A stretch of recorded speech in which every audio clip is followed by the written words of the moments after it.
Die Welt der Luxushotels ist zwar teuer, aber auch abenteuerreich und spannend. In diesem Format teste ich die besten Hotels weltweit. Am Ende wird jedes Hotel von mir bewertet und ins Ranking mit aufgenommen. Und damit, yo Leute, was geht? Und herzlich willkommen aus Frankreich. Bonjour, je m'appelle Alexandre et je suis en la France. NL France, wie war das nochmal?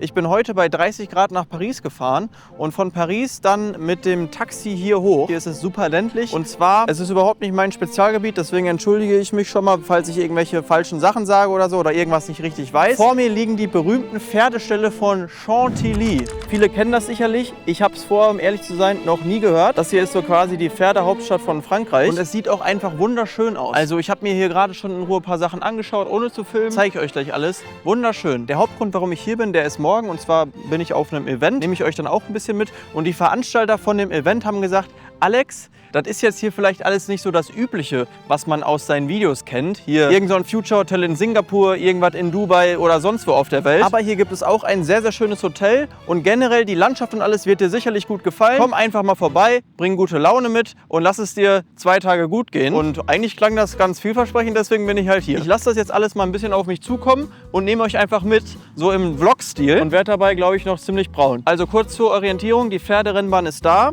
Dann haben wir hier dieses wunderschöne Schloss, das ist das Schloss Chantilly, ist sehr, sehr berühmt. Hier vorne geht es dann ins Stadtzentrum und dort befindet sich auch mein Hotel, wo ich gerade eingecheckt bin, was auch wirklich sehr, sehr schön ist. Man muss halt ganz klar sagen, oder das merkt man auch, dieser Ort hat extrem viel Geschichte und auch aufgrund der Lage ist nicht weit von Paris entfernt. Das ist halt so ein Urlaubsort oder Wochenendausflugsort, ich sag mal für besser betuchte Franzosen oder Parisianer. Heißen die Parisianer. Hier haben wir die Pferderennbahn. Ich habe noch nie in meinem Leben ein Pferderennen live gesehen. So Pferderennen sind wirklich überhaupt nicht meine Welt. Da ganz hinten ist dann die Tribüne und hier vorne in diesem Gebäude, was auch sehr, sehr prunkvoll aussieht, ist morgen das Event, wo ich auch hingehe. Und das passt hier auch sehr gut hin. Warum, erfahrt ihr dann gleich noch. Ich spaziere jetzt einmal hier rum und zeige euch noch das Schloss von ein bisschen näher, weil das ist echt ein sehr, sehr schönes Schloss. Oh, so ein Mist. Ich hab's mir schon gedacht. Dienstags geschlossen. Hä, warum das denn? Und warum ist heute ausgerechnet Dienstag? Ich zeige es euch jetzt noch mal hier von der Seite. Also das ist hier wirklich wie so eine richtige Märchenwelt. Nur die ganzen Autos passen hier nicht so ganz hin. Schaut mal hier, wie viele Filme hier wohl schon gedreht wurden, ne? An diesem Ort. Wunderschön. Dahinter ist halt auch noch mal so ein Riesenpark, der verbindet auch mein Hotel, welches da vorne ist. Quasi, ich weiß nicht, ob man von da aus dann auch hier bis zum Schloss laufen kann, aber ich kann es mir gut vorstellen. Der Park ist leider jetzt schon geschlossen, also man kommt nicht mehr rein. Naja, Doppelpech. Schaut mal hier im Wasser, diese riesigen Fische. Die Autos, die gehen mir auf den Sack. Aber es ist wirklich einfach eine Märchenwelt. Jetzt habe ich auch genug geschwärmt. Wir gehen jetzt mal Richtung Stadtkern. Oder halt so, ich weiß nicht, da wohnen wahrscheinlich nur eine Handvoll Menschen. Es ist natürlich ein touristischer Ort. Und dann zeige ich euch mal das Hotel, wo ich mich eingebucht habe. 460 € hat das kleinste Zimmer pro Nacht gekostet. Also da merkt man schon, hier sitzt anscheinend das Geld. Oder viele Leute sind bereit, so viel Kohle hier zu lassen. So, jetzt versinkt hier die Sonne hinterm Brandenburger Tor. Ah, nee, Spaß. Guck mal, da könnt ihr es lesen. Dreamy, da war doch was. Von Dreamy habe ich ja auch meinen neuen Mähroboter, den ich in meinem Garten rumflitzen habe. Ah, schnell rüber. Sorry. Und sofern ich das richtig verstanden habe, werden hier morgen noch neue Mähroboter vorgestellt. Und wenn man sich hier so umguckt, dann ist das natürlich auch die geilste Location wahrscheinlich der Welt, um die neuesten Mähroboter so einmal richtig schön vorzustellen. Gerade war hier noch auf. Leider jetzt nicht mehr. Guck mal, hier sind Pferde drin. Bonjour. Just looking. Ja, hier ist auf jeden Fall morgen dann das Event, soweit ich weiß. Oder die haben ja schon alles aufgebaut. Die meisten von euch sind aber, denke ich mal, fürs Hotel hier. Nein, Quatsch, wegen mir natürlich. Aber hier seht ihr schon, das ist mein Hotel. Das gehört quasi mit zum Schloss dazu. Also hier haben früher vermutlich Mitarbeiter oder so gewohnt. Gästehaus, kein Plan. Sieht auch wunderbar aus, oder? Auberge du Jeu de Pomme.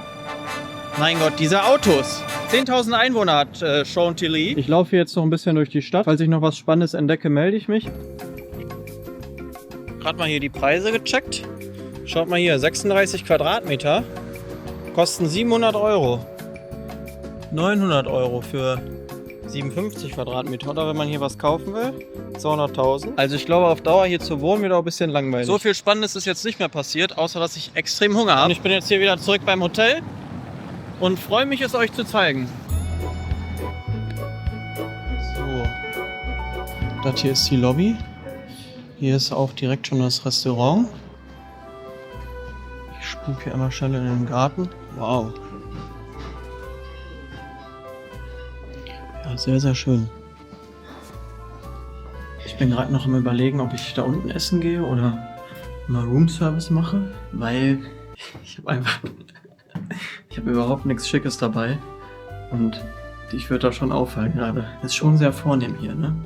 So, jetzt bin ich auf Etage 2 und hier ist mein Zimmer. Bonjour, bonjour, 203. Und da sind wir auch schon, Leute. Boah, das kommt mir gerade recht. Kleines Welcome-Gift. Bevor ich euch das Zimmer zeige, muss ich mich mal kurz stärken. Une Chocolat.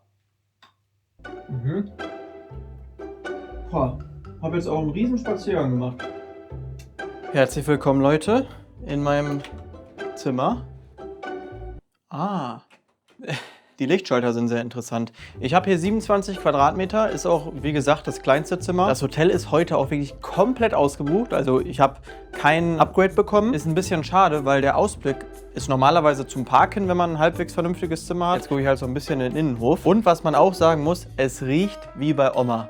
Also mir gefällt, also es ist sehr, sehr schön. Es ist so wie das Ritz in London, ein bisschen auch wie das Adlon. Aber es macht alles einen guten Eindruck. Nicht so wie das Plaza Hotel zum Beispiel. Das war ein Griff ins Klo. Falls ihr das Video noch nicht gesehen habt, schaut es euch unbedingt an. Alles super sauber, gut in Schuss. So muss sein. Okay, starten wir mal rein. So, hier kommt man Voice Crack, hier kommt man auf jeden Fall rein. Moinsen, schöner großer Spiegel. Und hier auch einmal direkt der Blick ins Badezimmer. Ja, jetzt habe ich gerade zu viel versprochen. Guck mal, hier fehlt einfach der Lichtschalter. Glaube ich zumindest. Also irgendwas ist da auf jeden Fall kaputt. Dann haben wir hier einen schönen großen Spiegel. Bisschen Seife. Ja, Badewanne mit Dusche. Naja, gut, Toilette. Die ist einfach sogar leicht dreckig. Türklinke könnte auch mal nachgezogen werden. Also was ich mich hier wirklich frage, es ist jetzt natürlich auch ein bisschen besondere Situation. Ich mache mich ja selber oft auf die Suche nach coolen Hotels, coolen Locations, die ich euch zeigen kann. So wäre ich ja hier halt niemals gelandet. In Deutschland haben wir da, glaube ich, wenig Vergleichsstücke. Es gibt ja eigentlich keine Hotels, die irgendwo auf dem Land sind, die mal eben so über 400 € pro Nacht kosten. Und da muss ich auch wirklich sagen, ich kann nicht ganz verstehen, warum dieser Laden hier so teuer ist. Ich meine, klar, vielleicht ist es ein bisschen die Verbindung zu Paris, weil in Paris die Hotels sind auch jenseits von Gut und Böse. Unbezahlbar eigentlich, aber ja, dass ich hier jetzt wirklich für dieses Zimmer 465 € bezahlt habe, ich verstehe es nicht so ganz. Aber gut, ich bin mal gespannt. Ich werde jetzt gleich essen gehen, morgen früh Frühstück. Ich habe natürlich auch $100 Hotel-Credit. Spa-Bereich schauen wir uns noch an. Den Park will ich ja auch noch sehen, ob ich mich da noch ein bisschen umstimme. Aber irgendwie alles ein bisschen komisch. So, hier zur Rechten haben wir eine Kaffeeecke. Das ist doch ganz nett. Ein paar Kaffeekapseln. Alles sehr, sehr schön. Dann hier der Fernseher. Da steht sogar mittlerweile mein Name drauf. Das stand da eben noch nicht. Alexandre, bienvenue à l'auberge du Jeu de Pommes. Ah, hier. Schaut mal hier. Menü. Kochen können sie doch eigentlich, die Franzosen. Auch wenn ich noch nie richtig geil gegessen habe in Frankreich. Ah, guck mal, hier werde ich jetzt gleich mal ein bisschen was bestellen. Cheeseburger de l'Auberge. Von der 6. bis zur 9. Klasse hatte ich Französischunterricht in der Schule und bis heute machen wir da irgendwie so Gags drüber. Das ist wirklich so bei uns allen kleben geblieben, diese ganzen Wörter und so. Auch die Lehrerin, die wir hatten, das war immer prächtig amüsant. Wir waren auch einmal auf Klassenfahrt in Straßburg und in Colmar. Aujourd'hui, nous allons à Colmar. Ja, hier eine Schreibtischecke, nächster Spiegel.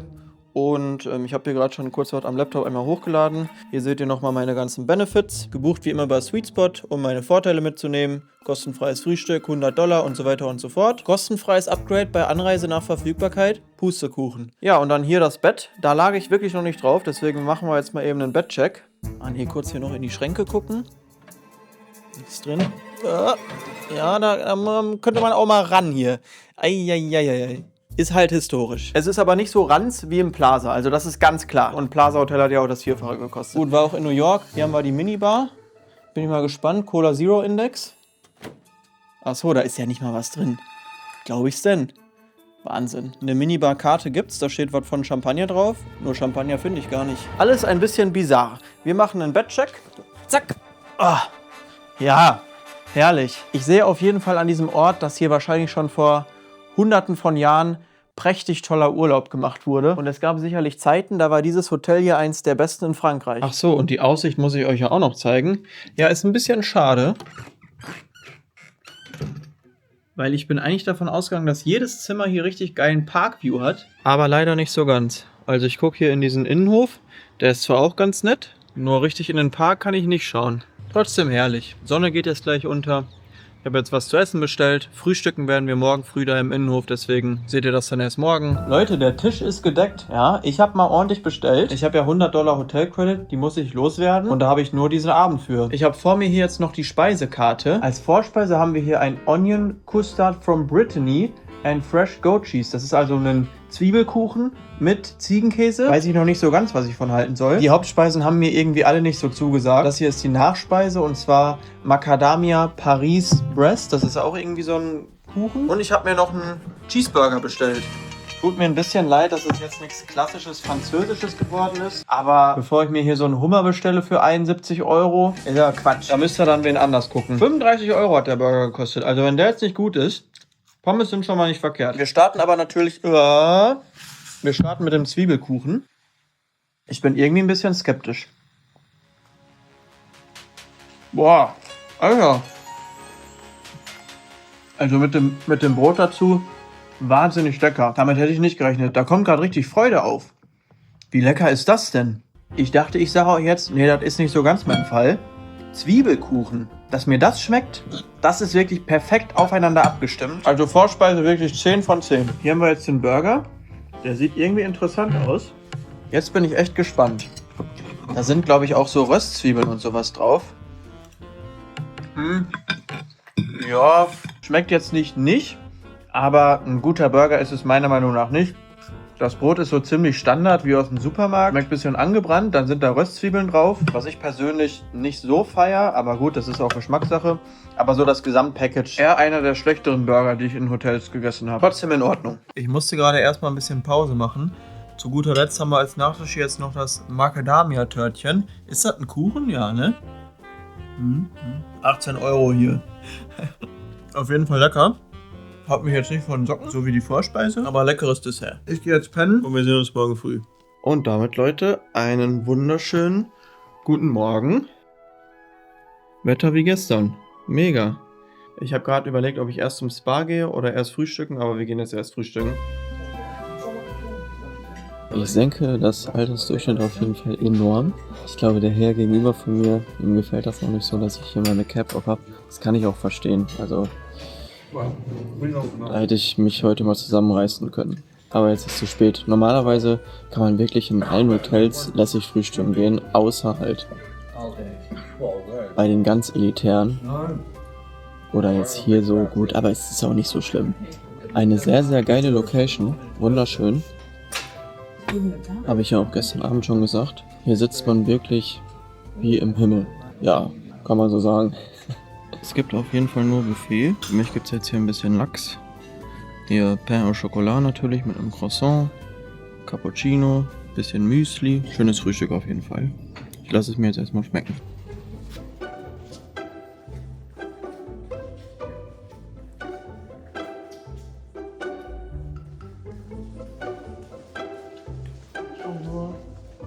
Okay, und da bin ich auch schon. Zum Glück gerade nichts los. Hier haben wir einmal eine Dampfsauna. Ich gehe jetzt gleich aber hier in diese Sauna. Boah, ja, schön warm. Finnische Sauna. Ich frage mich, wo die ganzen Gäste sind. Hier ist dann der Swimmingpool, Poolbereich. Sehr, sehr schön. Boah, ist sogar warm. Leider gibt es aber hier keinen Außenbereich.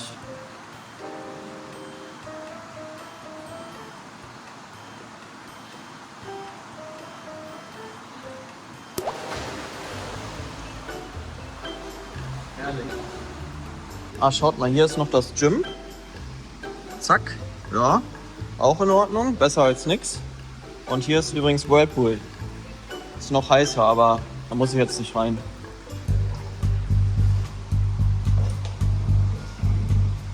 Ich dachte hier jetzt raus, aber nee. So Leute, herrlich. Fertig mit Sauna. Jetzt fühle ich mich richtig fit. Guck mal, was jetzt hier heute noch so geht. Zeige euch vielleicht den Park. Ich bin entspannt in den Tag gestartet und muss jetzt direkt halt hier rüber aufs Event. Ey, was ist hier heute Morgen wieder los? Schaut mal, wie viele Leute hier kommen, ey. Gehen die alle dahin? Ja, scheint so. Dreamy Convention. Hopp. So, mal gucken, was mir hier heute präsentiert wird.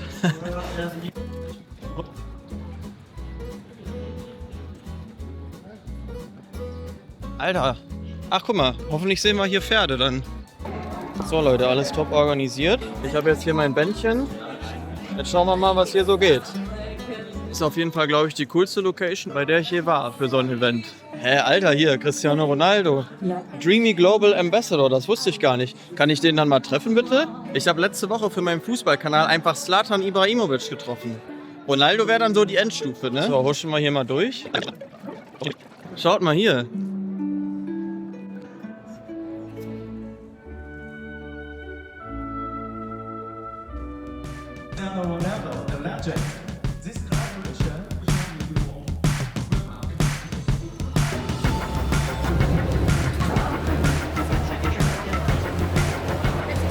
So, hier haben wir noch einen Kühlschrank. Wo ist denn jetzt mein Mähroboter? Ah, hier. Guck mal, der A3, den habe ich bei mir im Garten. Hello. Hi. How are you? Good. This is our robotic lawnmower. Yeah, I have this one at home. Also man muss halt wirklich sagen, mein Mähroboter zu Hause, den ich jetzt von Dreamy habe, der ist viel zu gut für meinen kleinen Garten. Der könnte ganze Fußballfelder zusammen mähen. So, jetzt muss ich hier auch mal wieder an die frische Luft. Was ist das hier für ein Anwesen, ey? Wahnsinn. Ah, jetzt bin ich hier. Hier bin ich ja gestern schon spazieren gegangen. Mein Hotel befindet sich da hinten. Ich muss das jetzt erstmal alles sacken lassen, was ich da gesehen habe. Eigentlich wollte ich hier hinfliegen, um nochmal ordentlich Werbung für den Mähroboter zu machen. Der ist auch super. Aber die Saugroboter, die neuesten jetzt von Dreamy, die können ja sogar Treppen fahren. Zumindest bald. Also ab September kann man das dann kaufen. Wahnsinn. Smarte Kühlschränke habe ich noch gesehen, Trockner, Waschmaschine und so weiter und so fort. Es gibt ja einige chinesische Marken, die wirklich abliefern, muss man ganz klar so sagen. Das braucht man auch nicht mehr kleinreden. Aber Dreamy ist da wirklich meine Lieblingsmarke. Ich hatte vor 5 Jahren schon mal so einen Handstaubsauger von Dreamy. Ich hatte schon einen Saugroboter und alles lief immer top. Deswegen, falls ihr euch dafür irgendwas interessiert, ich kann es euch empfehlen. Klickt euch gerne mal rein. Erster Link in der Videobeschreibung. Und ich genehmige mir jetzt erstmal hier einen Drink. Wir sind noch nicht am Flughafen. Ich bin doch noch mal hier in den Park gegangen, weil das Schloss hat jetzt heute auf. Ist das eine Hitze hier, ne? Ich gehe wirklich ein. Also eigentlich interessiert mich sowas nicht, aber also es sieht halt schön aus, deswegen will ich das euch auch einmal zeigen. Und ich habe ja auch ein paar Zuschauer, die das sicherlich interessiert. Das ist halt der Park, der zieht sich hier hinten runter und dann ist dahinter mein Hotel. Die Fische werden von Tag zu Tag größer, habe ich den Eindruck. Die sind ja 1,50 Meter lang. Süßwasserhaie. Hast du gesehen, oder was? Ja, ja. So, jetzt bin ich hier drin. Man darf die Rucksäcke nur vorne tragen. Komische Logik. Aber schönes Interieur-Design. Schaut mal, Leute. Und hier wurde dann früher gespeist im Speisesaal.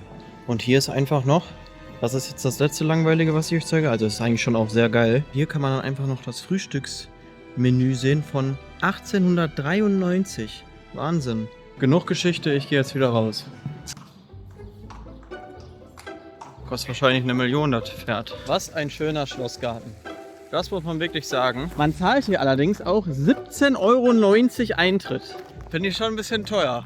Generell halt, wie das Hotel. Das ist übrigens da hinten. Ich gehe hier jetzt noch ein bisschen spazieren und dann reicht es mir auch mit Chantilly und wir sehen uns am Flughafen wieder. Und da bin ich auch schon, Leute. Allerdings nicht in Paris am Flughafen, sondern mittlerweile in Düsseldorf. Ich habe es in Paris irgendwie total vergessen, aber mein Flug hatte auch Verspätung. Das war alles da. Zumindest eine komische Area in Paris, wo dann da Lufthansa fliegt, weil ich bin mit Lufthansa zurückgeflogen. Viel zu wenig Platz für viel zu viele Passagiere. Egal, jetzt sitze ich hier in Düsseldorf und habe hier gerade das Video vor mir. Es geht übrigens für mich jetzt zur WM, zur Weltmeisterschaft in die USA. Ich fliege jetzt über Frankfurt nach Chicago erstmal. Deswegen trifft sich das ganz gut, das vielleicht auch hier mal kurz anzusprechen. Es kommen jetzt auf dem Hauptkanal wahrscheinlich in den nächsten 3-4 Wochen nicht so viele Videos. Ich versuche 1, 2 zu machen, habe aber jede Menge mit meinem Fußballkanal zu tun. Also da kommen richtig viele Videos. Alex wie Fußball, für alle, die sich da interessieren. Oder ich meine, hier WM kann ja jeder mal so ein bisschen auch Deutschland anfeuern. Und natürlich auch immer mit dem Reisebezug. Also ich bin in ganz vielen verschiedenen Städten und werde einfach ein paar chillige Videos drehen. Hier sitzen wir jetzt aber noch für das Fazit zum Hotel. Ein wenig suspekt vielleicht, wobei es halt auch einfach mal was Neues für mich war. Ähnliche Hotels so wie dieses